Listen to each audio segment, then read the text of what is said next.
It's great to be here for Media Days, and appreciate all your, coverage of our teams and, ours in particular. Some great stories out there to be shared, but just a special day. I love promoting our guys, promoting our program, so thanks for all your coverage. We'll start with George in the front row. George Teague, CBS News, Texas. Coach, you've done a lot building relationships with former players at the University of Alabama. Just curious to hear, what do you think the impact it has with a coach who maybe didn't coach those guys does for your program? Well, roll tide, George. And what was the last part you were talking? So how does it impact? The development of your program. Yeah, the relationships I think are critical. We talk about the vision that you have and that you want for your program, but really, taking one step back, I'm a firm believer that before you can really sell the vision and get the buy-in on what you want that vision to be, you have to have a relationship, and they got to know that you care before they really, care about what you know and what you try to sell to them and what you want the program to look like, and that buy-in happens because of the relationships. Left side, fourth row. Dan Peck, ESPN 106.7 in Auburn. Coach, what were the most difficult parts of making the decision to take the Alabama job? The most difficult, I think, just family. You move around, and I think we've lived in the last 15 years, I think, in 13 or 14 different houses, in about 9 cities, I think, and so 9 different moves. And so knowing that takes a toll, not just on myself, but my family, that's hard. Got 2 daughters that are getting older, and one's actually going to be a freshman at Washington, and so that was a pretty unique situation and a great setup there. But getting their support was really important, and once I had that, just continue to follow through on this opportunity and work with Greg Byrne, just realizing what the vision was for this program and what it has been, and understanding the support I'd get.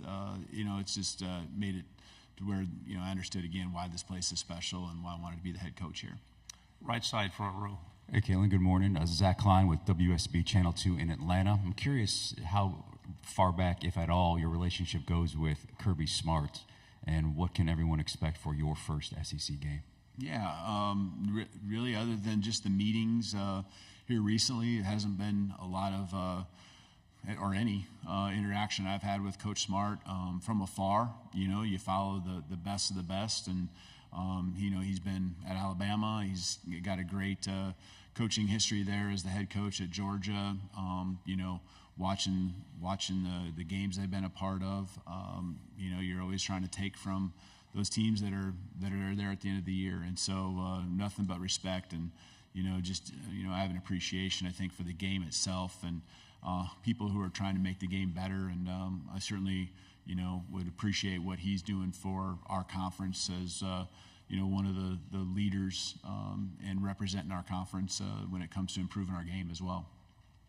Front row, left side. Good morning, Coach. Good morning. AP Stedham, AP and Kelly, as we see at syndicated radio.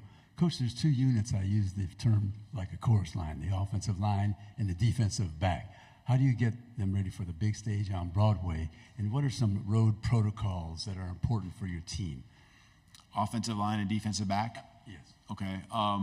Yeah, I think, when it comes to those positions in our program right now, I think we made a lot of headway as far as gaining some depth. I felt, going in the spring, maybe that position was one that maybe, might be a little bit concerning when it comes to the depth experience, but the way it all really came together, we all of a sudden now have, an interior that's got a lot of experience with Parker Brailsford, Tyler Booker, Jaden Roberts, and then, getting Caden Proctor back, along with the development of Elijah Pritchett, who did a great job, Wilkin Formby, some others as well. I really feel like it's actually a strength of our team now.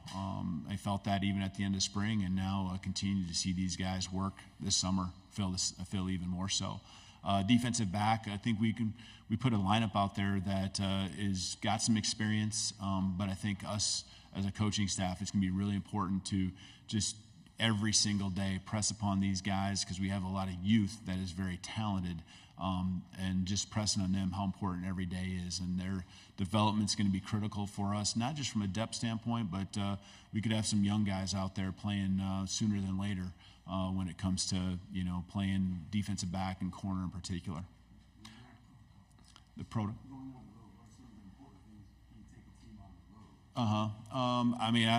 We all have our different beliefs when it comes to going on the road and what we try to do and the protocols.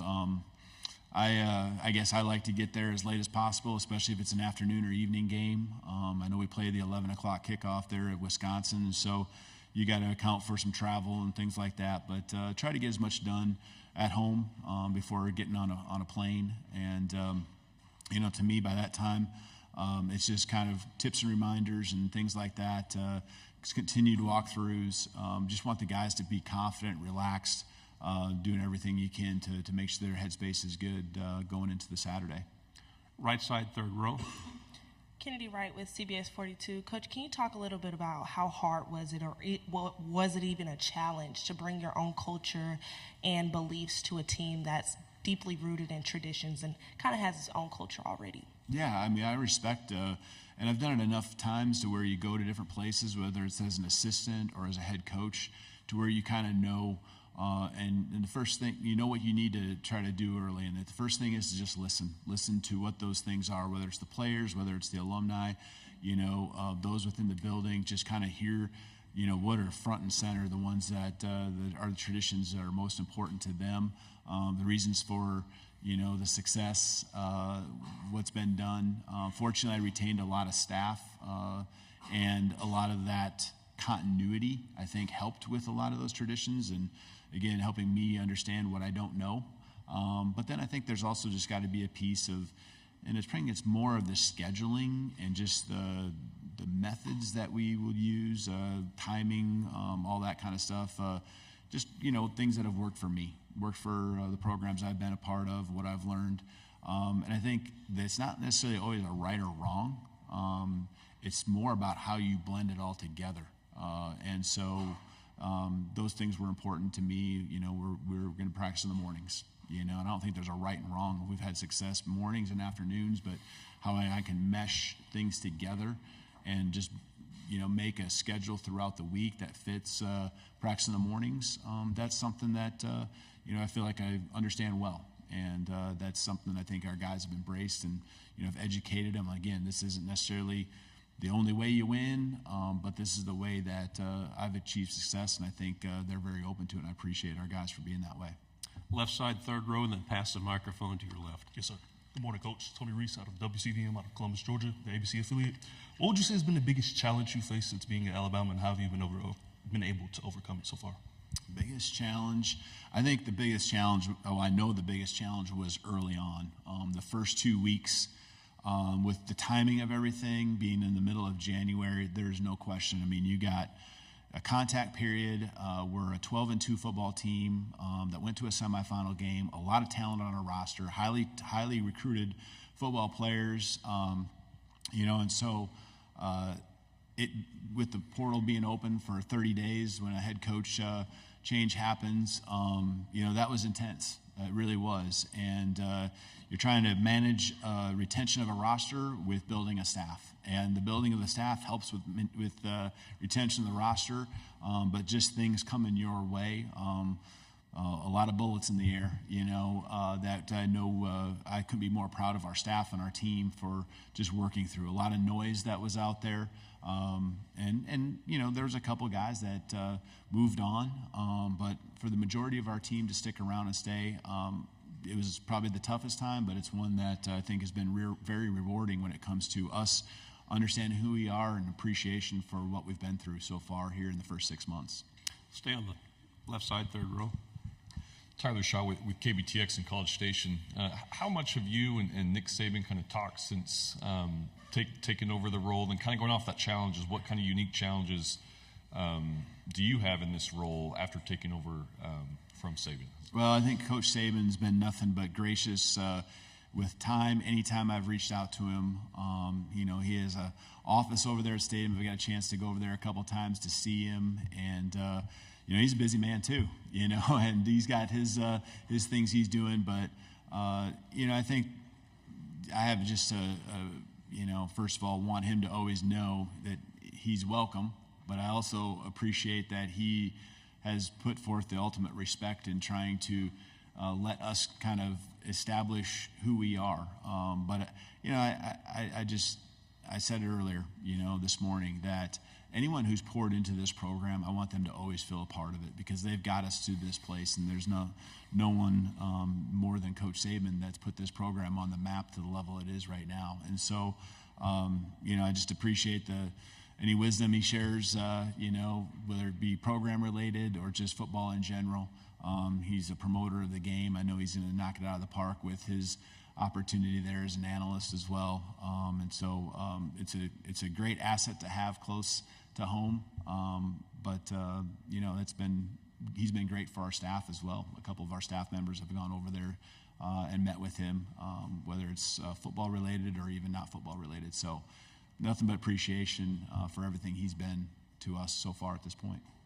Right side, fourth row, then pass the microphone to your right.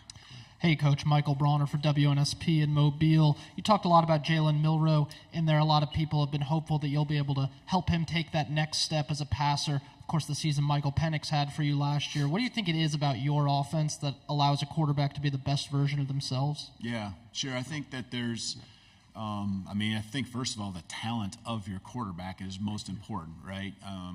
You can go to drastic levels and talk about a guy who can't pass. Well, in the end, your passing game's not going to be what you want it to be. But, Jalen's super talented, when it comes to down the field throws, which are not easy.